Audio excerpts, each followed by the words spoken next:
Si nous cultivions l'amitié, qui sait ce qu'on récolterait? On pourrait tenter notre chance. Des mots à lire sur les vitrines, des mots sur les boutiques, les terrasses de café. 15 poètes sont affichés dans la ville par la Semaine de la Poésie. Ce matin frisqué, le manteau rouge de Valérie Rousseau tranche avec la grisaille clermontoise.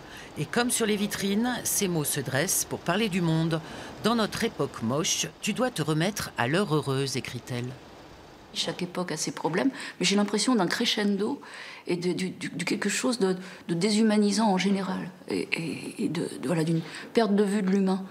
Et le poème, pour moi, c'est le verbe incarné dans l'humain, c'est la liberté d'expression qui permet d'ouvrir des portes et de respirer mieux. La Grèce est seule, victime des manigances des banques.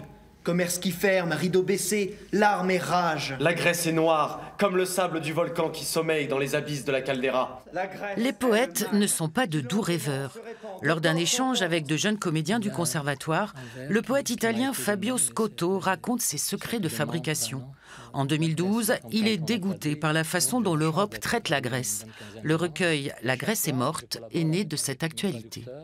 Je peux arriver parfois à écrire une sorte d'article poétique qui pourrait être publié à la place d'un article de fond dans un journal. Tony Harrison, qui est un poète anglais, fait ça dans The Guardian, par exemple, quand il avait été envoyé de guerre en Yougoslavie pendant la guerre.